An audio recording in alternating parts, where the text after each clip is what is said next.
This is fourth lecture of metallurgy और आज के इस लेक्चर में हम लोग जिंक, आयरन, एल्यूमिनियम के एक्सट्रैक्शन की बातें करेंगे। लास्ट लेक्चर में हमने कॉपर के एक्सट्रैक्शन की बातें कर ली थी।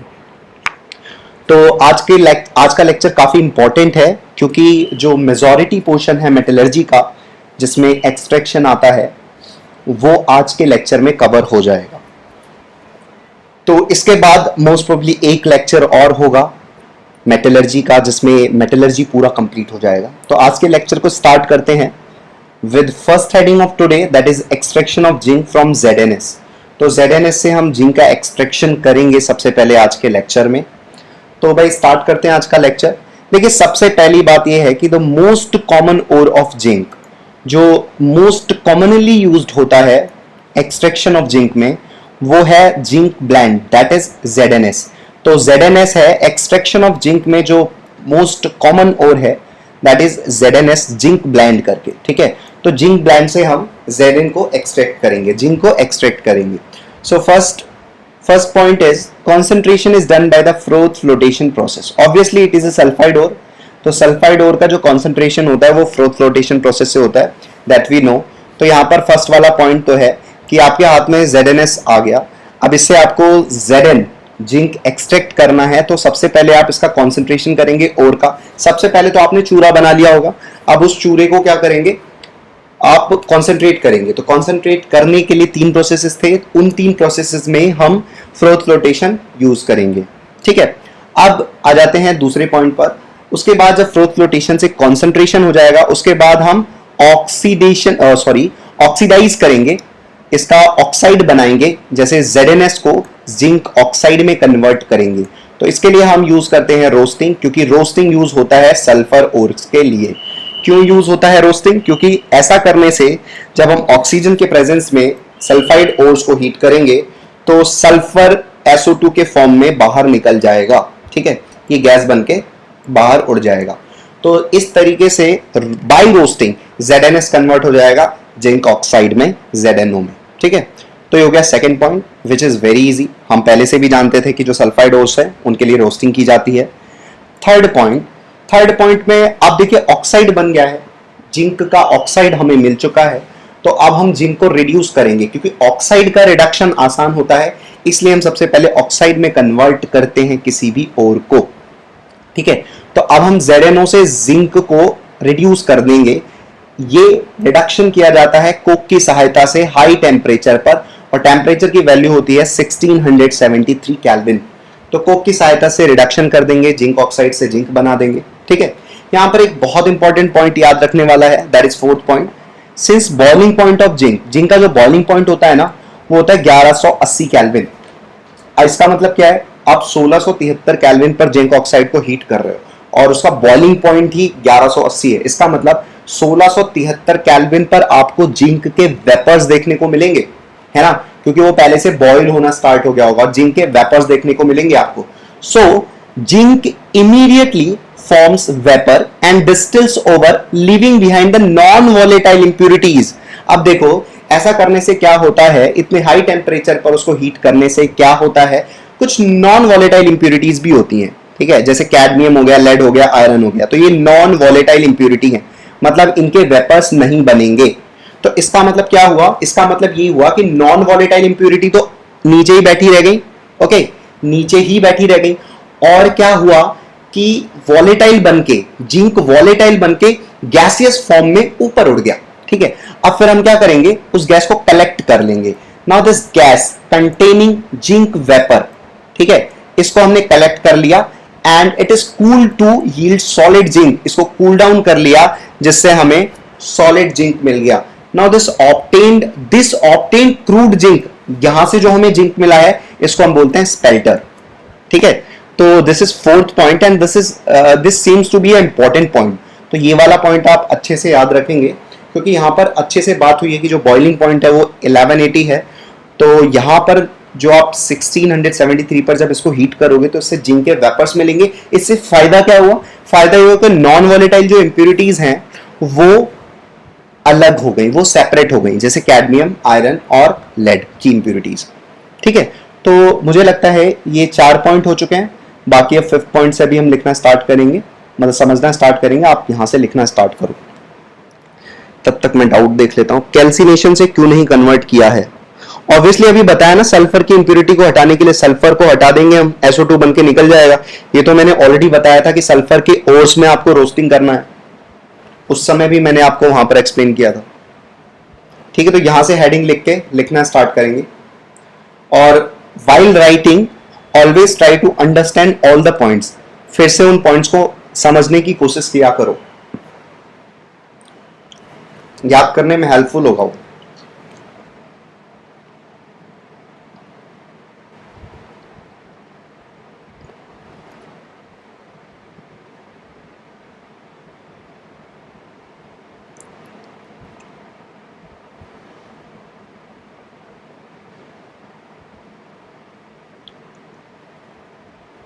ठीक है, चलिए, तो अब ये कुछ 4 पॉइंट्स हैं जिन्हें आप फटाफट लिखना स्टार्ट करें।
जो क्रूड जिंक यहां से ऑब्टेन हो रहा है इसको हम स्पेल्टर बोल रहे हैं। ठीक है, तो चौथा पॉइंट थोड़ा ज्यादा इंपॉर्टेंट है मेरे अकॉर्डिंग।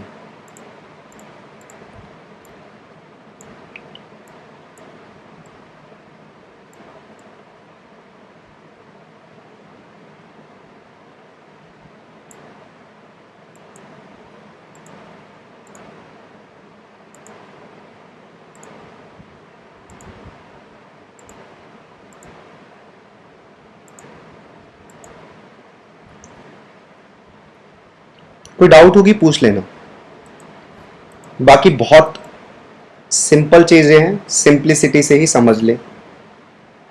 देखो समझा तो मैं रहा हूं, लेकिन तुम्हें ये बार बार रिवाइज करना पड़ेगा, याद करना पड़ेगा, मैं अल्टीमेटली बोलूं तो। ठीक है, तो उम्मीद है आपको यहां तक समझ में आ गया होगा। चौथे पॉइंट तक जो हमें क्रूड जिंक मिला है इसको हम स्पेल्टर बोल रहे हैं। अब हम 5th पॉइंट से स्टार्ट करेंगे। चलो अच्छा लिख लो तुम, थोड़ा सा टाइम और दिया, उसके बाद स्टार्ट करते हैं।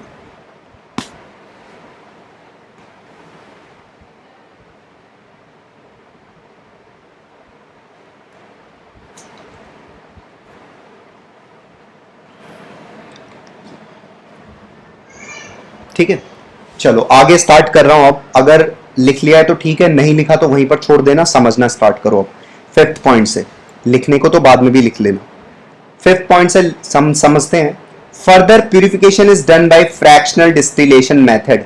अब जो हमें यहां से क्रूड मेटल मिला ये इतना प्यूरिफाइड नहीं है, ठीक है, इसमें भी इंप्यूरिटीज हैं, तो फर्दर प्यूरिफिकेशन किया जाता है मेटल का, ऑब्टेन्ड मेटल का। पहले तो ओर का हम प्यूरिफिकेशन कर रहे थे, जो कॉन्सेंट्रेशन कर रहे थे, अब की मेटल का प्यूरिफिकेशन किया जा रहा है। ठीक है, तो मेटल तो हमें मिल चुका है ना, जिंक हमें मिल चुका है, उसका हम प्यूरिफिकेशन कर रहे हैं किस प्रोसेस से? फ्रैक्शनल डिस्टिलेशन से। तो ये याद रखेंगे आप। ठीक है, अच्छा ये रिडक्शन वाली रिएक्शन यहां पर लिख दी है नीचे, वो ऊपर लिखनी चाहिए थी जहां पर मैंने बोला था कि 1673 केल्विन पर हीट कर देते हैं। तो जिंक ऑक्साइड को कोक के साथ हीट किया जाता है 1673 केल्विन पर, जिससे हमें जिंक रिड्यूस हो जाता है। तो ये क्रूड जिंक होता है और इसको हम बोलते हैं स्पेल्टर, और इसको और थोड़ा सा प्यूरिफाई किया जाता है by using the process fractional distillation. ठीक है, so this fifth point is completed now. अब इस फिफ्थ पॉइंट को भी आप अपने नोट्स में इंक्लूड कर लें। ठीक है, पांचवा पॉइंट लिखने के बाद एक नई हेडिंग हम लगाएंगे, that is extraction of iron, और हम आयरन को एक्सट्रैक्ट करना सीखेंगे फिर वहां से।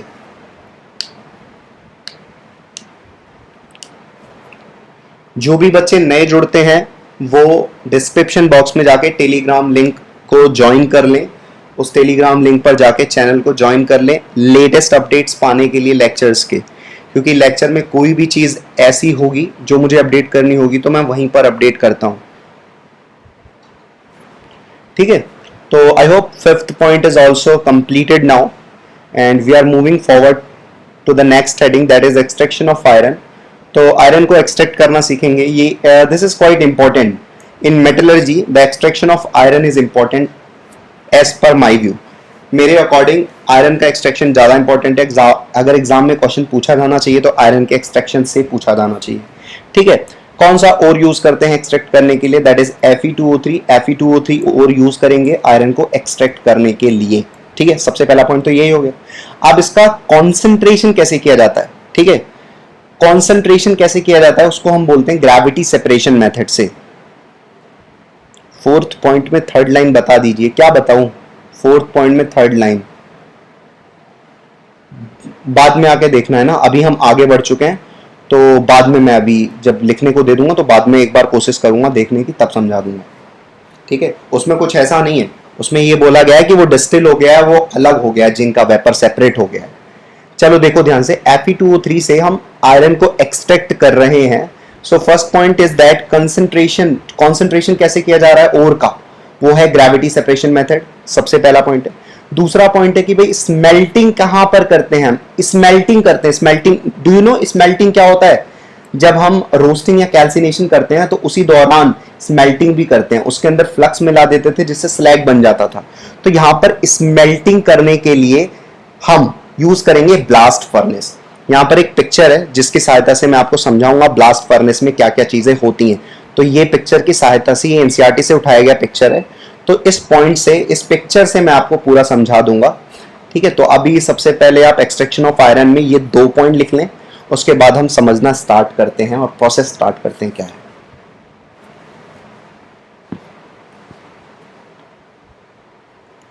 तो ये 2 पॉइंट लिख लेंगे अपने नोट्स में।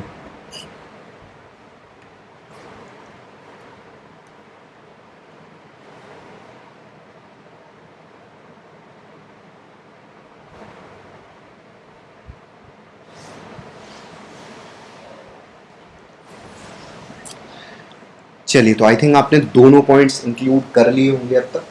तो अब हम समझना स्टार्ट करते हैं ब्लास्ट फर्नेस में क्या क्या चीज़ें हो रही हैं। ठीक है, अभी इस पिक्चर पर हम बाद में आएंगे, सबसे पहले कुछ पॉइंट्स देख लेते हैं। ठीक है, इस पिक्चर पर अभी बाद में आएंगे, मैं आपको समझाऊंगा पिक्चर में क्या क्या है। ठीक है, तो देखिए सबसे पहला क्या है कि इन ब्लास्ट फर्नेस, इस ब्लास्ट फर्नेस में कैल्शियम कार्बोनेट को यूज किया जाता है। क्यों यूज किया जाता है? क्योंकि जब कैल्शियम कार्बोनेट हीट हो रहा होगा, ब्लास्ट फर्नेस में हीट दी जाती है, तो कैल्शियम कार्बोनेट हीट होके कैल्शियम ऑक्साइड और CO2 में टूट जाएगा। ठीक है, और ये जो कैल्शियम ऑक्साइड है, ये वाला कैल्शियम ऑक्साइड, ये सिलिका की इंप्यूरिटी, जो Fe2O3 के अंदर सिलिका की इंप्यूरिटी है SiO2, उससे रिएक्ट करके CaSiO3 स्लैग का फॉर्मेशन करेगा। ठीक है, तो वापस से इस पॉइंट को रिपीट कर रहा हूं मैं कि ब्लास्ट फर्नेस में CaCO3 का यूज किया जाता है। क्यों किया जाता है? क्योंकि देखिए ध्यान से, स्टार्टिंग में हम क्या कर रहे हैं, ओर ले रहे हैं। ओर कौन सा है? Fe2O3। लाइम स्टोन ले रहे हैं, दैट इज CaCO3, और कोक ले रहे हैं।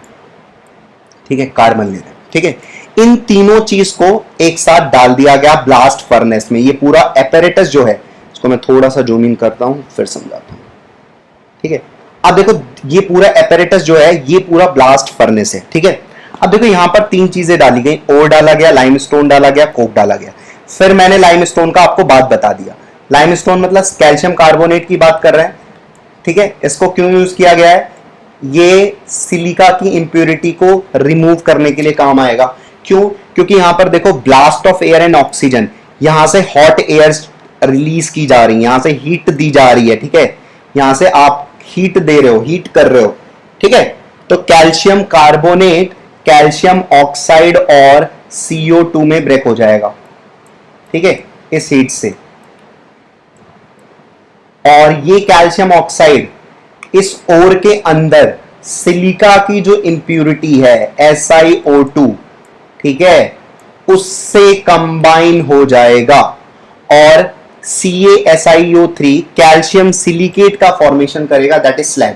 देखो ध्यान से, होगा क्या कि ओर के अंदर SiO2 प्रेजेंट है, सिलिका की इंप्यूरिटी प्रेजेंट है, इसे हमें रिमूव करनी है, तो हमने यहां से तीनों चीज डाल दिया, ठीक है। अब तीनों चीज डालने के बाद नीचे वाला जो टेम्परेचर वो काफी ज्यादा है, 2170 केल्विन है, ठीक है, भट्टी में। इसके ऊपर का टेम्परेचर है 1570 केल्विन, 1270। ब्लास्ट फर्नेस का मतलब एक भट्टी है, ठीक है, और 1070। तो जैसे जैसे चीजें नीचे आएंगी टेम्परेचर और बढ़ेगा, ठीक है। तो कैल्शियम कार्बोनेट नीचे आया होगा, ठीक है, और नीचे आया होगा, तो और मेल्ट हो गया होगा, मेल्ट हो गया होगा मानते हो। अब वो मोल्टन आयरन के अंदर सिलिका की जो इंप्यूरिटी है उससे कैल्शियम ऑक्साइड मिक्स होके स्लैग का फॉर्मेशन करेगा। और स्लैग क्या होता है? हल्का होता है, तो हल्का होने की वजह से वो ऊपर आ जाता है। तो यहां पर स्लैग, यहां आप देखो ऊपर आ गया, मोल्टन आयरन नीचे है और सिलिका और कैल्शियम ऑक्साइड मिलके स्लैग बन गया और वो ऊपर आ गया और यहां से फ्लो करने लगा, बह गया। इसको हमने बोला सॉलिड वेस्ट मटेरियल, ठीक है, स्लैग के फॉर्म में बाहर निकाल दिया, ठीक है। और यहां पर मोल्टन आयरन है और यहां से जो आयरन ऑब्टेन हो रहा है that is called pig iron, ठीक है। अभी बात करेंगे उसके बारे में भी आगे। चलो अब हम आगे बढ़े। तो ये तो कुछ बातें हो गई जो मैंने आपको बताया अभी के लिए, जितना बस बात बता रहा हूं उतना ही अभी सुनेंगे।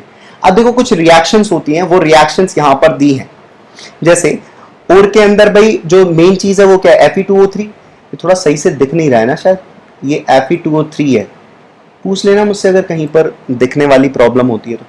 Fe2O3 और कार्बन मोनोऑक्साइड से रिएक्शन होगा, ठीक है, हमने कोक डाला है तो कोक से क्या होगा? CO और CO2 का फॉर्मेशन हो जाएगा। कोक डालने पर यहां पर ऑक्सीजन और एयर भी आ रहा है तो CO भी बनेगा, CO2 भी बनेगा। तो जो Fe2O3 है ना वो CO से रिएक्ट करके Fe3O4 का फॉर्मेशन कर गया और CO2 रिलीज कर गया। सुनते जाना क्या क्या रिएक्शन है, क्या क्या हो रहा है इस भट्टी के अंदर, ठीक है।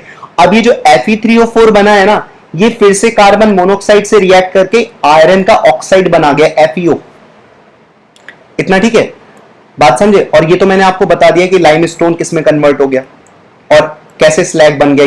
ये दो रिएक्शन तो आपको ऑलरेडी बताई जा चुकी है, ठीक है। अभी जो FeO बना है ना यहां से अभी तक, ये फिर से कार्बन मोनोऑक्साइड से रिएक्ट करके आयरन और CO2 में कन्वर्ट हो गया।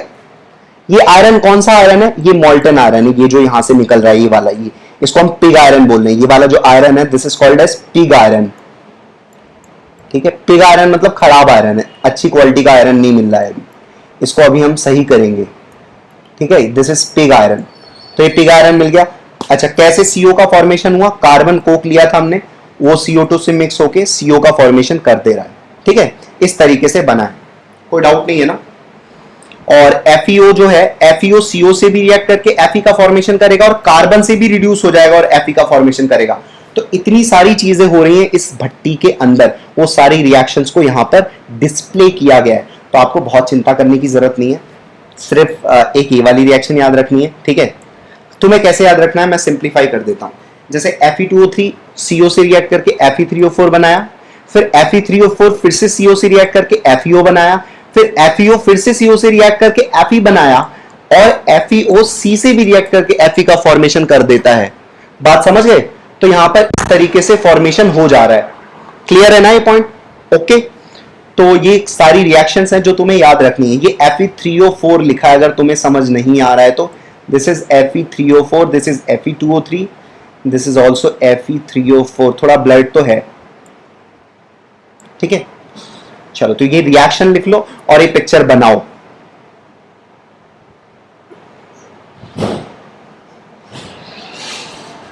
ठीक है, ये पिक्चर बनानी है तुम्हें, ये रिएक्शंस लिखनी है।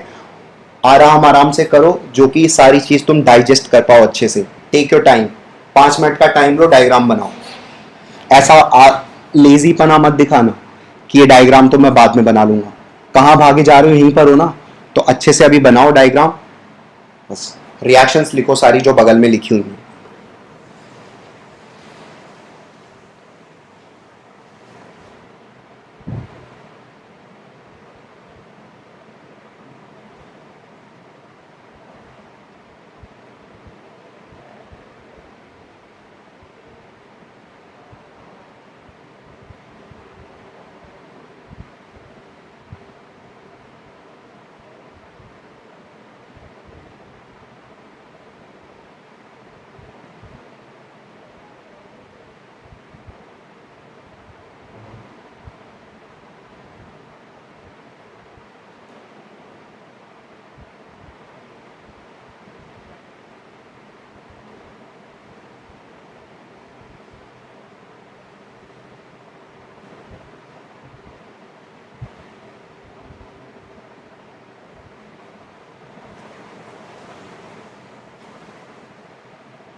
सारी रिएक्शंस लिखते लिखते भी दिमाग लगाना है ना।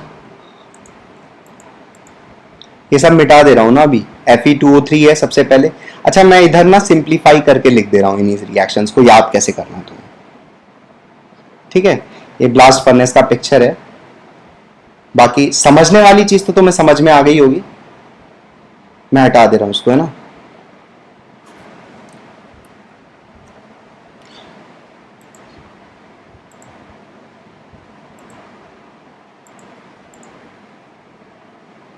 ठीक है, चलो ध्यान से मैं यहाँ पर बगल में लिख देता हूँ कि आपको सिंप्लीफाइड फॉर्म में कैसे याद करना है। जैसे इसको मिटा देता हूँ, तुम बनाते रहो अपना।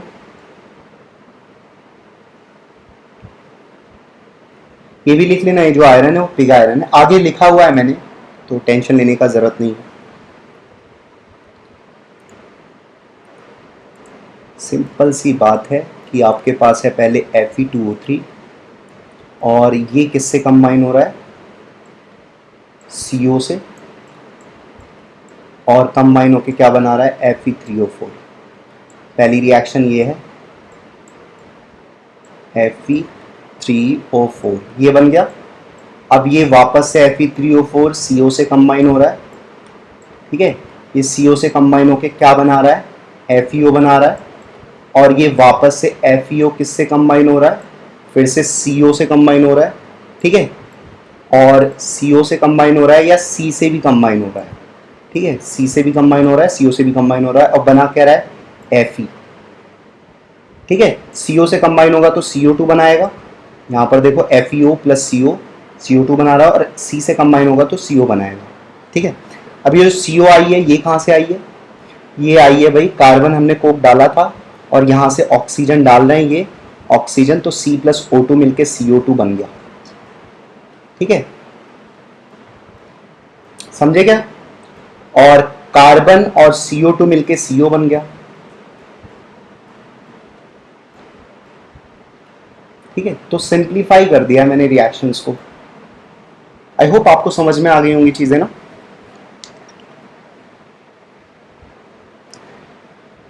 लेट मी क्लियर कि आपने डायग्राम बना लिया कि नहीं बना। जब बना लिया ना आपने तो मुझे एक बार अभी बता दो कि बन गया, तो फिर मैं आगे बढ़ सकता हूं, क्योंकि मैं कंफ्यूजन में हूं कि कब तक तुम डायग्राम बना लोगे अच्छे से। बाकी रिएक्शंस लिख के और डायग्राम बना के जब हो जाए तो लेट मी नो।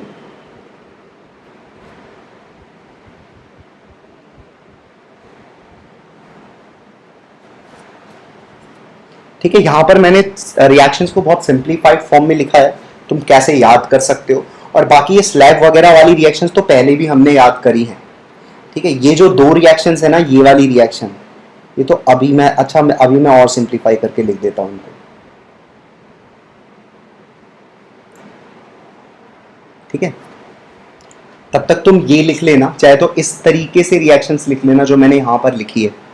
ठीक है, बाकी स्लैग वाली रिएक्शन भी मैं लिख दे रहा हूं। मैं इसको यहां से हटा देता हूं अब, है ना। नहीं बना है नहीं बताना है आपको, जब बन गया तब बताना है। मैंने ये पूछा ही नहीं कि नहीं बना है ये बताओ, जब बन गया हो तो बता देना। जल्दी करना है इसको।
मैं ये रिएक्शन हटा दे रहा हूं यहां से और स्लैग वाली रिएक्शन लिख दे रहा हूं, ठीक है।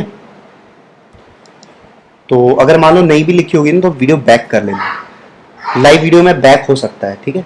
तो ये चीज़ मैं हटा दे रहा हूँ यहाँ से रिएक्शंस, और यहाँ पर मैं सिलिका वाली रिएक्शन लिख दे रहा हूँ, स्लैग वाली जो आपको और लिखना है। तो अगर रिएक्शन मान लो आपने नहीं लिखा होगा तो वीडियो को बैक कर लेना तुम लोग। मैं यहाँ पर 2 रिएक्शन और लिख रहा हूँ। एक रिएक्शन हमने ऑलरेडी लिखी थी कि जो कैल्शियम कार्बोनेट हम लोग डाल रहे हैं, बहुत बढ़िया अगर हो गया है तो कैल्शियम कार्बोनेट हम लोग डाल रहे हैं, ये हीट के प्रेजेंस में आके टूट जाएगा, कैल्शियम ऑक्साइड और CO2 में ब्रेक हो जाएगा। इतना ठीक है, इसमें ब्रेक हो गया।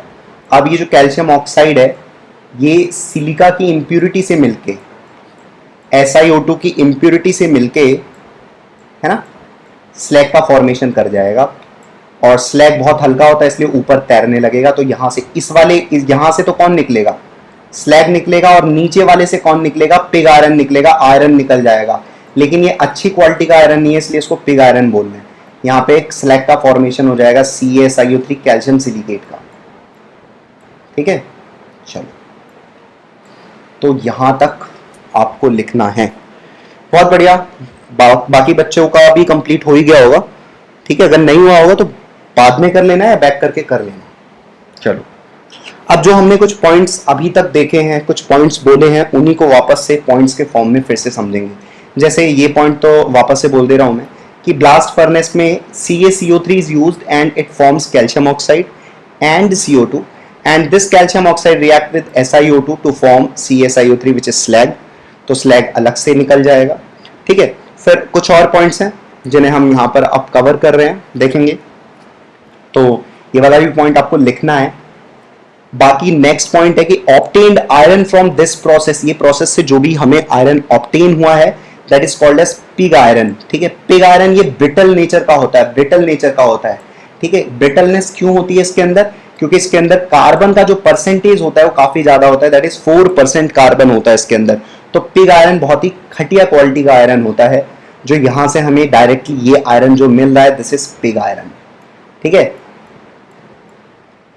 बात समझे? चलो, तो ये 2 पॉइंट फिर से आ गए। अब देखो इसका हम क्वालिटी इंप्रूव करेंगे, थोड़ा इंप्रोवाइजेशन करते हैं इसके अंदर, तो further quality of iron is improved and now it is called as cast iron.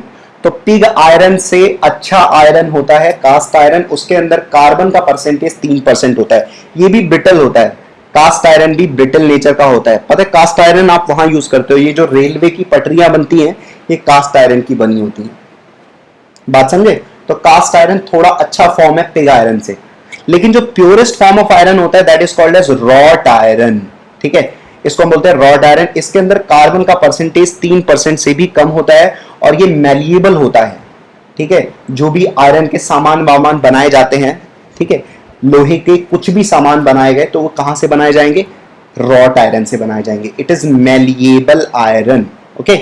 इसके अंदर percentage carbon is lesser than 3%, ठीक है। चलो तो यहां तक लिख लो तुम, यहां तक, उसके बाद हम आगे बढ़ेंगे। तो आई होप तुम्हें यहां से लिखना होगा ना, ब्लास्ट फर्नेस में CaCO3 इज यूज्ड, तो फटाफट यहां से लिखना स्टार्ट करो, उसके बाद आगे बढ़ते हैं।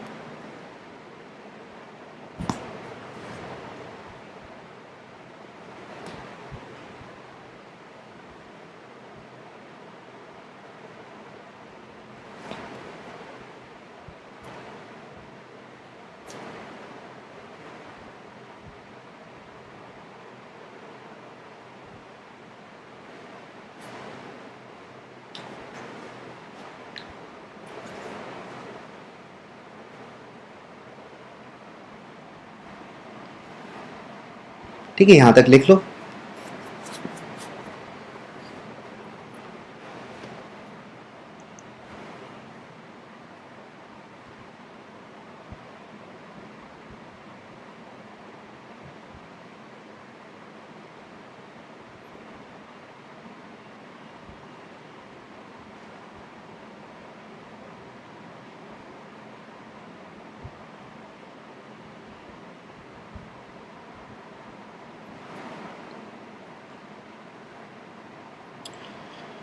ठीक है, तो प्योरेस्ट फॉर्म हो गया रॉट आयरन, इस पॉइंट को याद रख लो, जनरल नॉलेज में भी काम आएगा।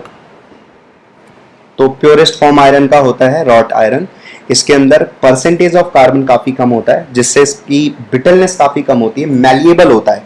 कोई भी अगर सामान बनाना है लोहे का तो फिर हम वो रॉट आयरन से ही बनाते हैं, जो चीज मैलिएबल होगी उसी से हम बना सकते हैं, ठीक है।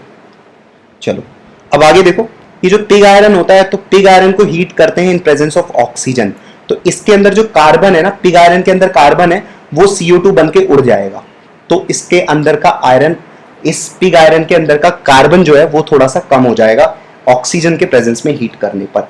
तो ऐसा किया जाता है पिग आयरन के परसेंटेज ऑफ कार्बन को कम करने के लिए, ठीक है। बाकी चलो आगे देखते हैं। अब ये रिएक्शन बना लेना तुम लोग जो रिएक्शन के फॉर्म में है, ठीक है। बाकी आगे भी मैंने यही सारे पॉइंट्स इंक्लूड किए हैं जो अभी बताए हैं, तो ये जल्दी से ये लिख लो, उसके बाद आगे स्टार्ट करते हैं। देखो कास्ट आयरन कैसे बनता है उसकी बात हो रही है। Cast iron is made by melting pig iron with scrap iron, ठीक है, स्क्रैप आयरन के साथ मेल्ट कर देते हैं और कोक के साथ। कोक क्यों लेते हैं, क्योंकि वो ऑक्सीजन से कंबाइन हो जाएगा, ठीक है, यूजिंग हॉट एयर ब्लास्ट। तो यहां पर जो भी कार्बन होगा वो ऑक्सीजन से कंबाइन होकर CO2 के फॉर्म में बाहर निकल जाएगा, तो यहां से परसेंटेज ऑफ कार्बन जो होगा पिग आयरन का वो स्लाइटली कम होता जाएगा, ठीक है। तो दिस इज वेरी सिंपल, ये बहुत सिंपल है कास्ट आयरन का फॉर्मेशन यहां से। तो ये वाला पॉइंट आप एक इंक्लूड करेंगे, कास्ट आयरन कैसे बनता है, फिर हम रॉट आयरन कैसे बनाते हैं वो भी देखेंगे। अब देख लो, ये वाला पॉइंट आप लिखते रहना, तब तक मैं आपको एक्सप्लेन कर देता हूं रॉट आयरन का फॉर्मेशन।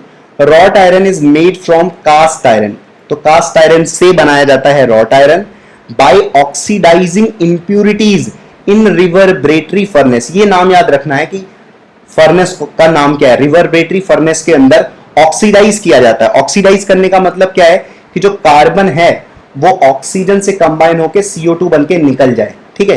तो wrought iron is made from cast iron by oxidising impurities in reverberatory furnace that is lined, ये लाइंड लिखा है, ठीक है, this is lined, lined with haematite. Haematite की लाइनिंग होती है रिवर्बरेटरी फर्नेस में हेमेटाइट की लाइनिंग होती है। This haematite oxidises carbon to carbon monoxide. जैसे क्या होता है, हेमेटाइट की लाइनिंग होगी, ठीक है, तो हेमेटाइट की लाइनिंग से ये जो कार्बन है, तो कार्बन रिएक्ट करके आयरन बना देगा और CO बाहर निकल जाएगा, ठीक है। तो हमने हेमेटाइट की लाइनिंग से कार्बन को रिएक्ट करा दिया। ये कार्बन कहां से आया है, ये कास्ट आयरन का कार्बन है, ठीक है। इससे हमने यहां से जो आयरन हमें मिला है, this is wrought iron, this is the purest form of iron. एक सेकेंड, ये रॉट आयरन है ना, तो ये रॉट आयरन है, ठीक है। तो रॉट आयरन कैसे ऑब्टेन कर रहे हैं हम यहां पर, आपको ये चीज समझ में आ गई होगी। तो ये वाला पॉइंट इंक्लूड कर लेंगे अपने नोट्स में, और ये रिएक्शन भी इंक्लूड कर लेंगे। यहाँ पे याद रखने वाली बात ये है कि रिवर्बरेटरी फर्नेस के अंदर हम कास्ट आयरन से रॉट आयरन का फॉर्मेशन करते हैं, और रिवर्बरेटरी फर्नेस में हेमेटाइट की लाइनिंग होती है, तो वो हेमेटाइट कार्बन से रिएक्ट करके आयरन बनाता है और कार्बन मोनोऑक्साइड बाहर निकल जाती है, ठीक है। तो इतनी सी बात है यहाँ पर। जब तक तुम लिखो तब तक मैं ये रफ वर्क यहां से रब कर देता हूं, तो बहुत जल्दी लिख लो। वापस से लिखते लिखते भी सोचते रहना तुम लोग। स्क्रैप आयरन, खराब आयरन। स्क्रैप का मतलब है खराब, जो टुकड़े वुकड़े हैं, आयरन के टुकड़े जो पड़े हैं ऐसे ही, उसकी बात कर रहे हैं, स्क्रैप, ठीक है।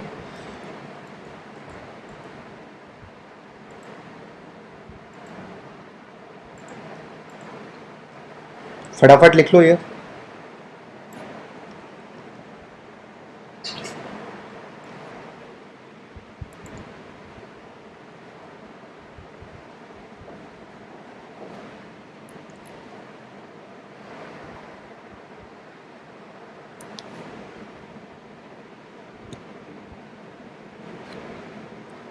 जो भी बच्चे नए जुड़ रहे हो, वो सारे लेक्चर्स की अपडेट पाने के लिए, जो भी अपडेट्स होंगी उसके लिए डिस्क्रिप्शन बॉक्स में टेलीग्राम का लिंक दिया है, वो टेलीग्राम का चैनल जाके ज्वाइन कर लेना।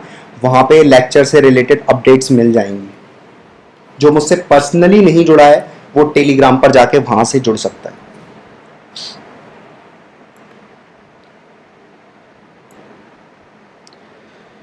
तो यहां तक हमने रॉट आयरन ऑब्टेन कर लिया है। अब हम नेक्स्ट हेडिंग में देखेंगे एक्सट्रैक्शन ऑफ एल्यूमिनियम।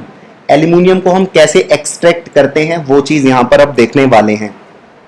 सो अब नेक्स्ट हेडिंग स्टार्ट करेंगे, extraction of aluminium. So write the next heading, that is extraction of aluminium. तो एल्यूमिनियम में जो मेजर ओर है जिसका यूज करके हम एक्सट्रैक्शन करते हैं, that is bauxite. The formula is Al2O3.2H2O। तो मेजर ओर है एल्यूमिनियम के एक्सट्रैक्शन में जो काम में आएगा, दैट इज बॉक्साइट, ठीक है, Al2O3.2H2O। सबसे पहले हम कंसंट्रेशन करेंगे बॉक्साइट का। तो हमारे पास जो ओर है उसकी साफ सफाई करेंगे। तो साफ सफाई के लिए 3 प्रोसेसेस हैं, बेयर प्रोसेस, हॉल प्रोसेस और सरपेक प्रोसेस, ठीक है। बॉक्साइट ओर की साफ सफाई के लिए हम 3 प्रोसेसेस यूज कर सकते हैं, बेयर्स प्रोसेस, हॉल्स प्रोसेस और सरपेक्स प्रोसेस। बेयर्स प्रोसेस हम ऑलरेडी पढ़ चुके हैं, दैट इज ऑलरेडी कवर्ड। कहां पर, leaching of alumina from bauxite, आपने ये पढ़ा है। जब मैंने लीचिंग आपको पढ़ाया था तो ये ऑलरेडी पढ़ा दिया है, leaching of alumina from bauxite. तो जिन्होंने नहीं देखा है, आई थिंक वो फर्स्ट या सेकंड लेक्चर रहा होगा, तो वहां पर जाके तुम ये पार्ट देख सकते हो, बेयर प्रोसेस, ठीक है। तो आज के लेक्चर में हम हॉल प्रोसेस और सरपेक प्रोसेस देखेंगे। ये तीनों प्रोसेस ओर के कॉन्सेंट्रेशन में यूज कर रहे हैं, मतलब बॉक्साइट ओर जो है उसकी साफ सफाई कर रहे हैं। हम यहाँ पर एल्यूमिनियम का प्यूरिफिकेशन नहीं कर रहे हैं। बहुत बच्चे कंफ्यूज होते हैं कि ये मेटल की साफ सफाई है, नहीं, ये ओर की साफ सफाई हो रही है। अभी तक तो हमारे पास मेटल आया ही नहीं है, अभी तक हमारे पास, हमारे हाथ में ओर है सिर्फ, ठीक है। सो ये वाला पॉइंट आप इंक्लूड करो, कंसंट्रेशन वाला, फिर हम हॉल्स मेथड से स्टार्ट करते हैं।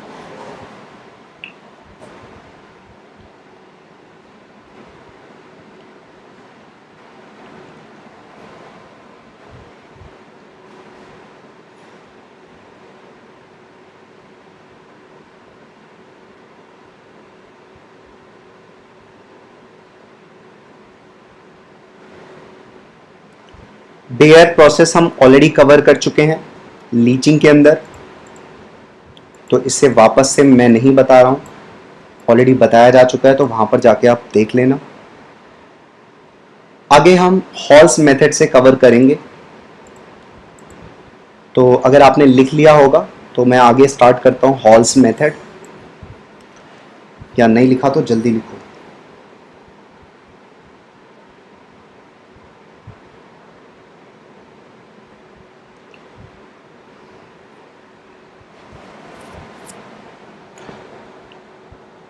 ओके, सो चलो आगे बढ़ते हैं। That is halls method. देखो हॉल्स मेथड में क्या करते हैं वो सारी बातें यहां पर अब कवर की जा रही है। Bauxite is taken in the मॉल्टन form, bauxite को हमने मॉल्टन फॉर्म में ले लिया, एंड Na2CO3 इज एडेड। ठीक है, कैसे कर रहे हैं साफ सफाई, पहले हमने बॉक्साइट को मेल्ट कर लिया, मॉल्टन फॉर्म में ले लिया, और Na2CO3, ठीक है, सोडियम कार्बोनेट ऐड कर दिया गया। इससे हुआ क्या कि सोडियम मेटा एल्यूमिनेट, ये क्या लिखा है, सोडियम मेटा एल्यूमिनेट, मेटा, ठीक है, अगर सही से ना दिख रहा हो तो मेरी राइटिंग में प्रॉब्लम हो रही हो, तो ये मेटा लिखा है, मेटा एल्यूमिनेट। तो सोडियम मेटा एल्यूमिनेट का फॉर्मेशन हो जाएगा। जैसे ये रहा हमारा बॉक्साइट, ये मॉल्टन फॉर्म में है, ठीक है, इसके अंदर हमने Na2CO3 डाला, तो यहां से NaAlO2 का फॉर्मेशन हो गया। ये क्या है, सोडियम मेटा एल्यूमिनेट। ठीक है, वापस से बॉक्साइट लिया हमने, ये हमारे पास ओर है, ओर को मेल्ट कर लिया, मॉल्टन स्टेट में ले लिया, और फिर इसके अंदर सोडियम कार्बोनेट ऐड किया, और फिर हमें जो मिला that is sodium Meta aluminate. तो यहां से सोडियम मेटा एल्यूमिनेट का फॉर्मेशन हो गया NaAlO2। ठीक है, अब फिर हमने इसको पानी के साथ जब रिएक्शन कराया तो एल्यूमिनियम हाइड्रोक्साइड का फॉर्मेशन हो गया AlOH थ्राइस, और AlOH थ्राइस को आपने हीट कर दिया, तो यहां से वाटर बाहर चला गया और आपको प्योर एल्यूमिना मिल गया। ठीक है, मतलब बॉक्साइट ओर का कॉन्सेंट्रेशन हो गया। ठीक है, आपको Al2O3 मिल गया। यहां से जो ओर के अंदर पहली कुछ इंप्यूरिटीज थी उनको हमने साइड में कर दी।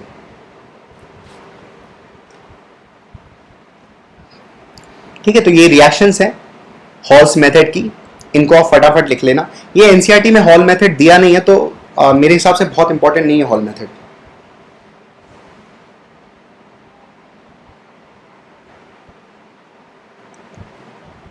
अगेन स्पीकिंग कि एनसीईआरटी में दिया नहीं है halls method, so that is not very important.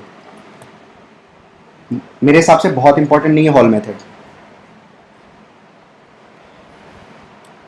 NCERT में लीचिंग वाला दिया है, तो लीचिंग वाला ज्यादा इंपॉर्टेंट है, जिसको हम बेयर्स मेथड बोल रहे हैं।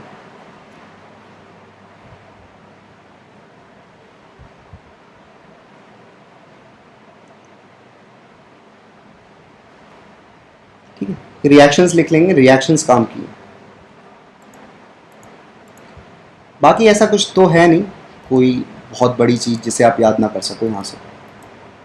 रिएक्शंस तो ऑलवेज इंपॉर्टेंट रहती हैं। ये रिएक्शन इस चैप्टर में नहीं है तो किसी और चैप्टर में आ जाएंगे। ठीक है, पी ब्लॉक में आ जाएगी ये रिएक्शन, एल्युमिनियम की रिएक्शन में आ जाएगी।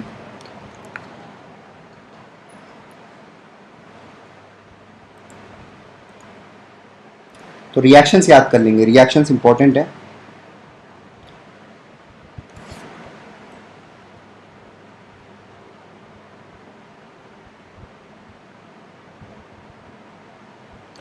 चलिए, तो इसके बाद हम, अगर आपने ये रिएक्शंस लिख ली होंगी, तो इसके बाद हम लोग कवर करेंगे सरपेक मेथड को। तो हेडिंग लिखेंगे सरपेक मेथड। इसमें कैसे बॉक्साइट को हम कॉन्सेंट्रेट करते हैं वो देखेंगे। So we are starting with a new method that is Serpeck method. देखिए इसमें क्या होता है, बॉक्साइट को हीट किया जाता है 1800 डिग्री सेल्सियस पर। ठीक है, with carbon plus nitrogen, carbon nitrogen के मिक्सचर के साथ हम बॉक्साइट को 1800 डिग्री सेंटीग्रेड पर हीट कर दे रहे हैं। ठीक है, एंड एल्यूमिनियम नाइट्राइड का फॉर्मेशन हो जाता है। तो यहाँ पर आपने एल्यूमिनियम नाइट्राइड बना लिया। अब ये एल्यूमिनियम नाइट्राइड का आपने रिएक्शन कराया H2O के साथ, तो AlOH थ्राइस, ये PPT बनता है। ये एल्यूमिनियम हाइड्रोक्साइड ये जो है ना, ये प्रेसिपिटेट है। समझ में आया तुम्हें कैसे रिमूव हो गई यहां तक? ये देखो ध्यान से सुनो, ये जो है ना ये PPT है। इसका मतलब क्या है, जो इंप्यूरिटीज होंगी वो तो अभी भी सॉल्यूशन के अंदर मौजूद होंगी। एल्यूमिनियम हाइड्रोक्साइड तो PPT बन गया ना। अब इसको हम फिल्टर कर लेंगे। तो जो इंप्यूरिटीज हो गई वो तो सोल्यूशन के अंदर ही है ना, वो तो बाहर चली गई। बात समझे? वो तो पीपीटी नहीं बनी, तो पीपीटी कौन बन गया? अलग कौन हो गया? Aluminium hydroxide. समझे? तो यहां से फिर से एल्यूमिनियम हाइड्रोक्साइड को हीट कर दोगे तो Al2O3 मिल जाएगा। This is called pure alumina. इसको हम एल्यूमिना बोलते हैं। बॉक्साइड को अगर हम प्योर कर देंगे तो हम उसको क्या बोलेंगे? एल्यूमिना। ठीक है, तो ये है Serpeck method. This is very easy, तो आप इससे जल्दी जल्दी लिख लो।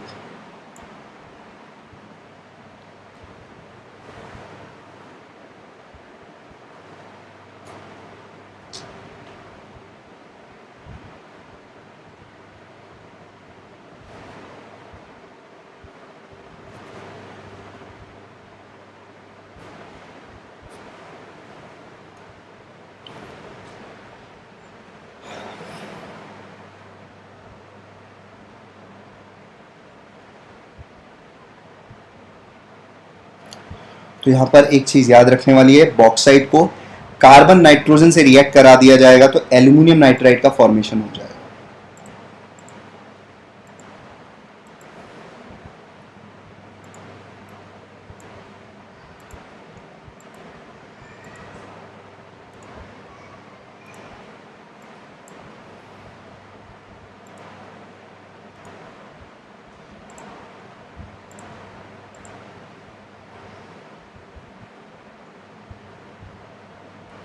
इसके बाद हेडिंग लिखेंगे रिडक्शन, क्योंकि कॉन्सेंट्रेशन हमने कर लिया है। कॉन्सेंट्रेशन करने के बाद एल्यूमिनियम ऑलरेडी ऑक्साइड फॉर्म में है, तो यहाँ पे कैल्सिनेशन या रोस्टिंग की जरूरत नहीं है, क्योंकि कैल्सिनेशन और रोस्टिंग से हम ऑक्साइड में कन्वर्जन करते हैं। तो ऑक्साइड में तो ऑलरेडी एल्यूमिनियम बना हुआ है, तो ऑलरेडी ऑक्साइड में, इसलिए कैल्सिनेशन रोस्टिंग की जरूरत नहीं है। डायरेक्टली हम रिडक्शन करेंगे Al2O3 से एल्यूमिनियम में। ठीक है, तो हेडिंग लिखेंगे reduction of Al2O3 to aluminium. यहां पर रिडक्शन करेंगे अब हम एल्यूमिनियम के ऑक्साइड का एल्यूमिनियम में और एक्सट्रैक्ट कर लेंगे एल्यूमिनियम को। सो हेडिंग लिख लें।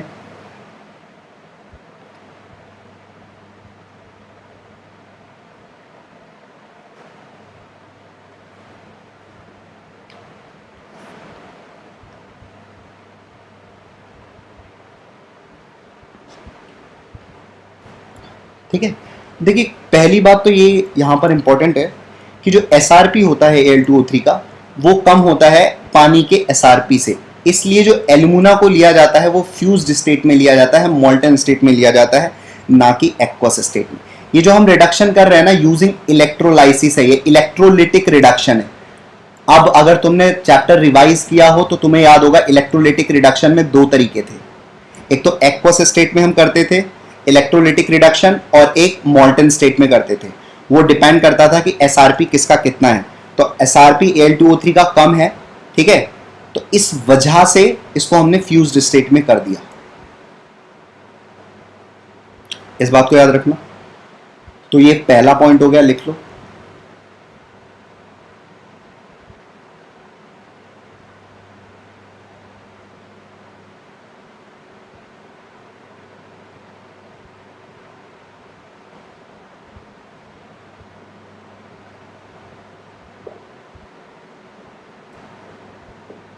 ठीक है, तो पहला पॉइंट ये आपने लिख लिया होगा। सेकंड पॉइंट स्टार्ट करते हैं।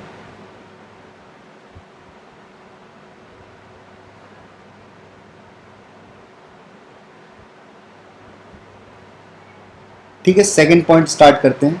सेकंड पॉइंट है हमारा, in this process purified molten Al2O3। तो Al2O3 जो हमने अभी कॉन्सेंट्रेट किया है, प्यूरिफाई किया है, तो उसको हमने ले लिया, उसको मिक्स कर दिया किसके साथ? यहां पर ये सेकंड वाला पॉइंट कुछ ज्यादा इंपॉर्टेंट पॉइंट है, इसको दो बार हाईलाइट कर लेना, क्योंकि इससे related I think 2-3 bar paper में क्वेश्चन भी पूछा गया है। तो देखो इसमें क्या होता है कि प्यूरिफाइड मोल्टन Al2O3 को मिक्स किया जाता है किसके साथ? Na3AlF6 और CF2 के साथ। ठीक है, Na3AlF6 और CF2 के साथ, या ये और का मतलब है या तो Na3AlF6 ले लेंगे या हम CaF2 ले लेंगे। ठीक है, इसके साथ हम मोल्टन Al2O3 को मिक्स कर देंगे। To lower the melting point of the mixture. क्यों मिक्स करते हैं, यहां पर एक क्वेश्चन आता है कि क्यों मिक्स करते हैं Al2O3 को Na3AlF6 के साथ। ये सबसे इंपॉर्टेंट क्वेश्चन है यहां पर, जो पूछा गया है, बहुत बार पूछा गया है। ठीक है, तो उसका मैं यहां पर आपको रीजन बता रहा हूं कि ऐसा क्यों करते हैं। अच्छा, ये Na3AlF6 को क्रायोलाइट बोलते हैं।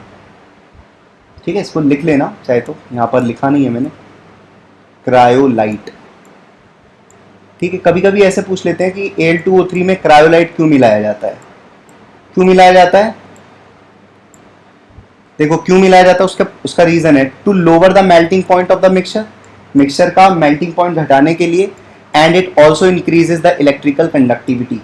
तो इससे मेल्टिंग पॉइंट मिक्सचर का कम हो जाता है और इलेक्ट्रिकल कंडक्टिविटी बढ़ जाती है, इस वजह से हम ये काम करते हैं। तो ये सेकंड पॉइंट काफी इंपॉर्टेंट पॉइंट है, तो ये वाला लिखें पॉइंट।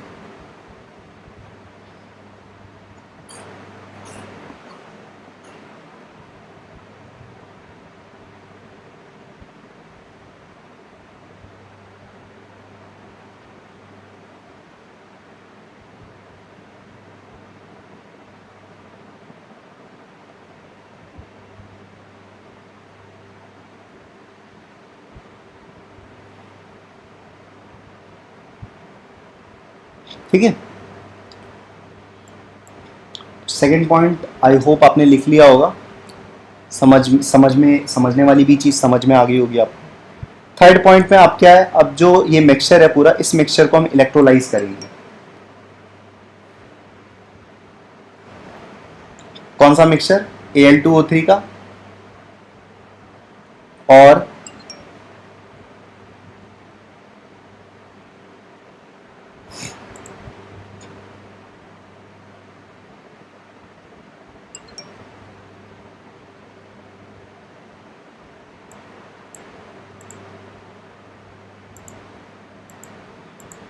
ठीक है, तो इसको हम यहां पर अब इलेक्ट्रोलाइज करेंगे।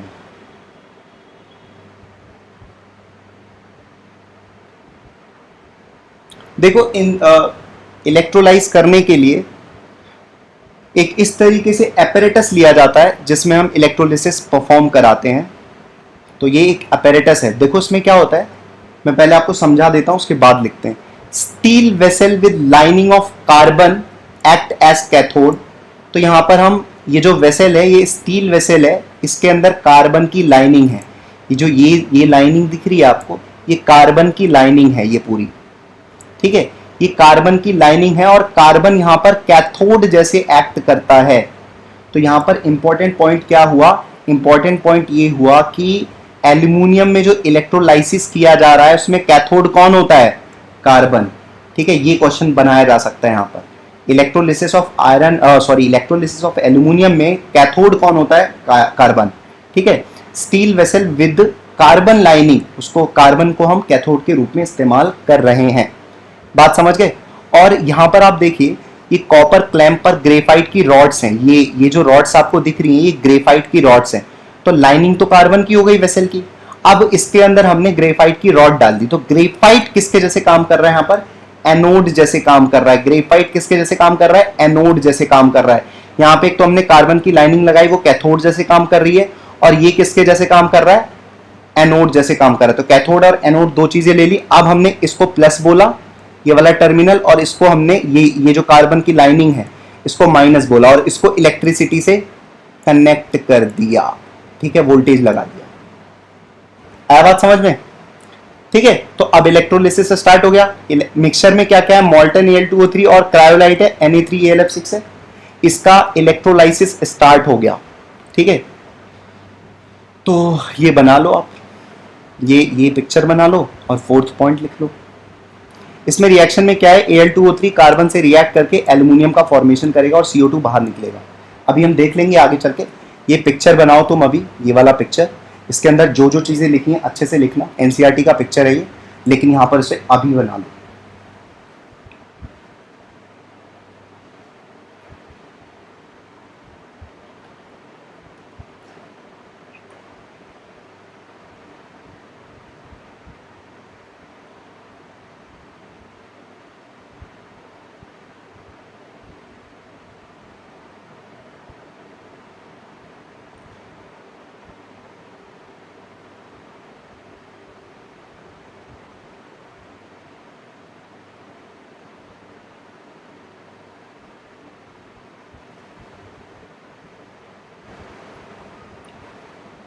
याद रखने वाली बात यहाँ पर है, कार्बन को कैथोड के रूप में इस्तेमाल किया जाता है और ग्रेफाइट को एनोड के रूप में इस्तेमाल किया जाता है। एक और पॉइंट था, क्रायोलाइट क्यों डाला जाता है? मेल्टिंग पॉइंट को घटाने के लिए और कंडक्टिविटी को बढ़ाने के लिए। ऐसे करके याद रखोगे ये सारी चीजों को।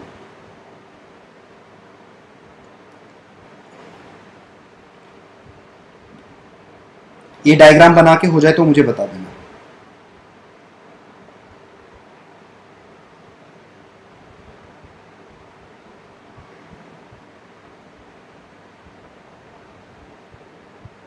मुझे बता देना ये डायग्राम जब बना के हो जाएगा।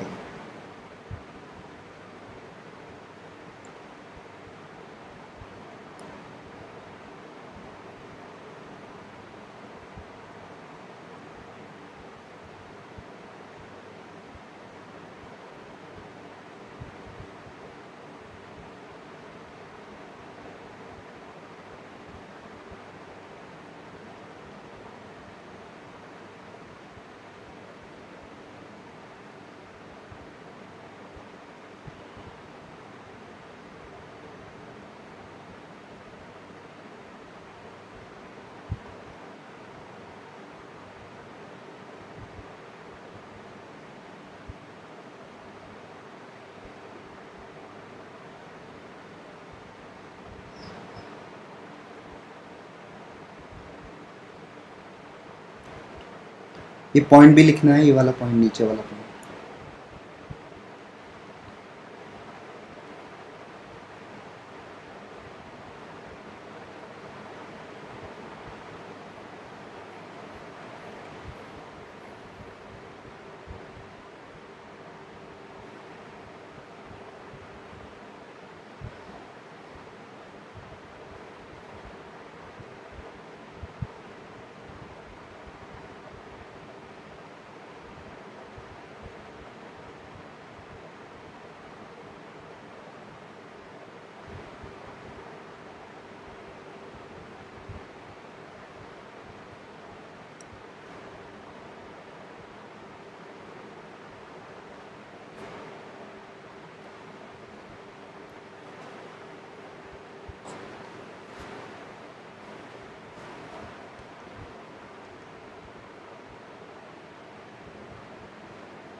हो गया हो तो बता दो जल्दी से, फिर आगे बढ़ें।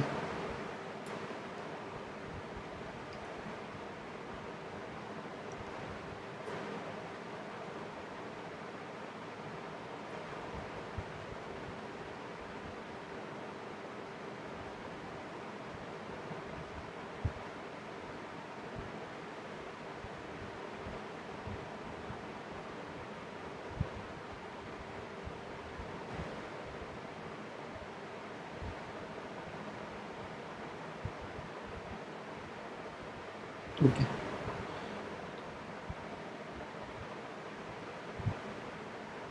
एक बार और डायग्राम बता दीजिए। डायग्राम में ऐसा कुछ नहीं, अगर एक बार देखना है तो मैं वापस से वीडियो देखना पड़ेगा।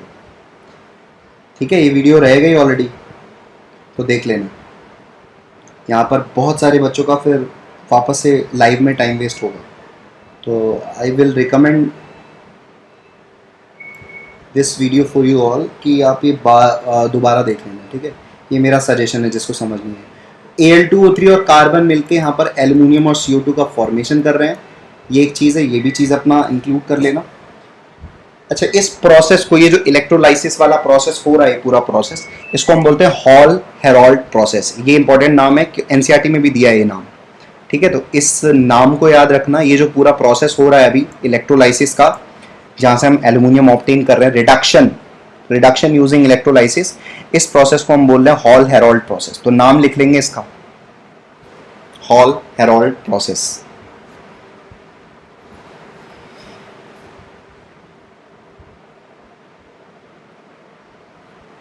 ठीक है, तो ये एक पॉइंट है। फिर इलेक्ट्रोलाइसिस में कैथोड पर क्या रिएक्शन हो रही है, एनोड पर क्या रिएक्शन हो रही है, ये दो चीजें यहां पर बताई गई हैं। एल्यूमिनियम इलेक्ट्रॉन के साथ कंबाइन होकर एल्यूमिनियम +3 इलेक्ट्रॉन के साथ कंबाइन होकर एल्यूमिनियम का फॉर्मेशन कर रहा है, और एनोड पर कार्बन O2- के साथ रिएक्ट करके CO भी बना रहा है, CO2 भी बना रहा है। ठीक है, तो ये कैथोड और एनोड पर क्या रिएक्शन अकर हो रही है ड्यूरिंग इलेक्ट्रोलाइसिस, वो भी यहां पर आप इंक्लूड कर लो नोट्स में। कैथोड पर एल्यूमिनियम डिपॉजिट हो जा रहा है और एनोड पर CO2 गैस रिलीज हो रही है। तो यहां पर यह बात याद रखनी है।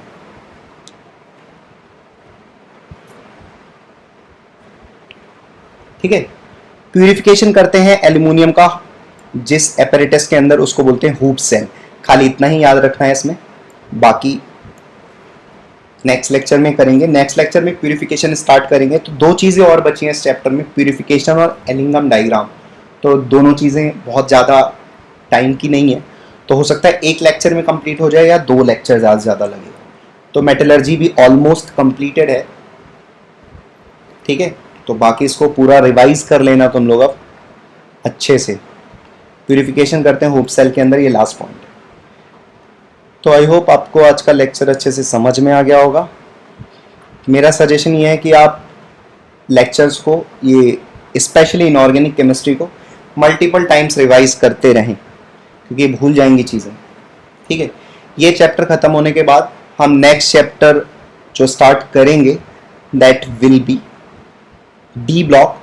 तो इस चैप्टर के बाद डी ब्लॉक स्टार्ट करेंगे। तो ये मुझे लग रहा है कि अभी तो काफ़ी कम दिनों में ही हमने half of the NCERT finish कर ली। अगर मेटलर्जी खत्म हो जाएगी तो our half of the NCERT portion will be finished.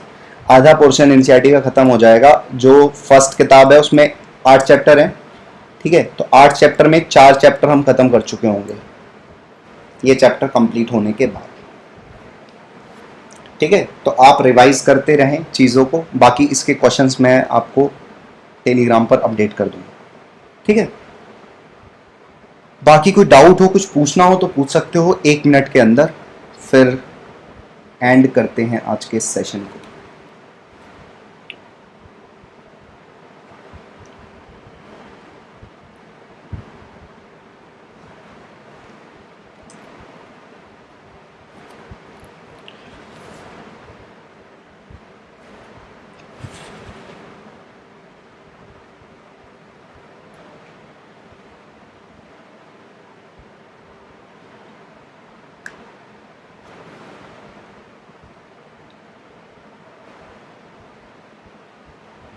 चलिए, तो मैं ख़त्म करता हूँ आज के सेशन को। बाकी कोई डाउट वगैरह रहा करे तो मुझे टेलीग्राम पर याद दिला दिया करो। ठीक है, याद दिला दिया करो, भूल भी जाता हूँ मैं।